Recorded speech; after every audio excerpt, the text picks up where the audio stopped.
Sonia, Nadine, thank you both for the moment. We're going to bring in Robert Ford, who is a Professor of Political Science at the University of Manchester, as we have a look one more time at the results of the Gorton and Denton by-election. Good to have you with us. When the result came through, what struck you?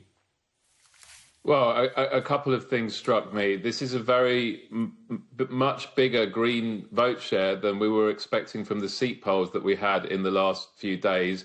The Greens have topped 40% here. That's 30 percentage points higher than they scored in any seat, and also a very high turnout. The turnout is basically level with the general election. That virtually never happens in by-elections, so clearly the vote has been mobilised. And if I can just react to the discussion I've been listening in on, I mean, I speak as a psephologist, but also a resident of the next door seat up here in Manchester. And I find it very puzzling to hear an election where a secular and socially liberal party has won a cross-section of the Manchester community. You cannot win 41% in Gorton and Denton without winning both a substantial Muslim vote,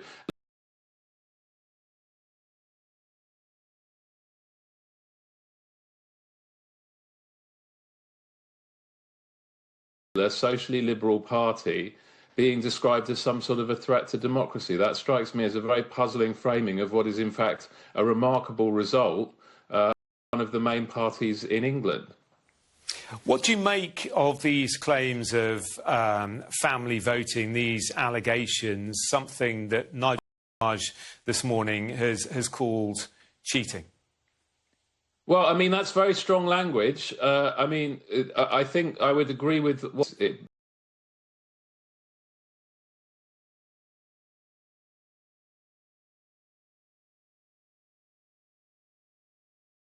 by Labour campaigns, by Conservative campaigns. It is something that we should, of course, investigate and monitor closely. We want voting to be free, fair, individual, clean, and all that kind of thing. But I do not believe that a win of this magnitude can be attributed to a factor like that alone. And it does not strike me as very healthy for our democracy to have the party that's come second place, apparently in a rather Trumpian fashion, seeking to undermine the legitimacy of the popular will.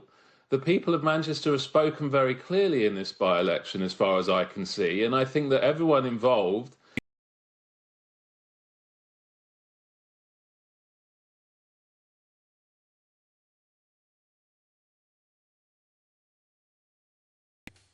Hello, Rob. It's Sam Coates. Hello.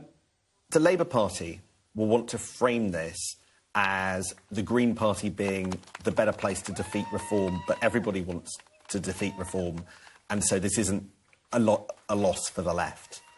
Do you think there's any truth in that, in the numbers? Is that a legitimate reading of what we're seeing? Is this simply that the Green Party positioned themselves as the better opponent of reform? Because we're going to hear that a lot from Labour figures.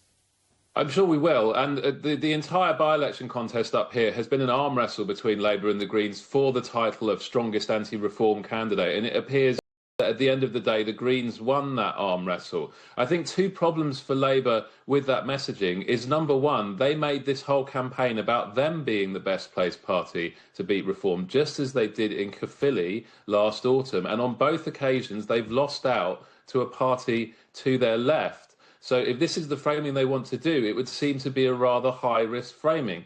And secondly, I think there are a number of Labour MPs and Labour councillors, particularly in places like Bristol, inner London, elsewhere here in Manchester, where there isn't a reform threat that's credible, given the demographics of the seat, and where this message is not going to carry a lot of comfort, and where there is going to be a lot of worry after this morning's result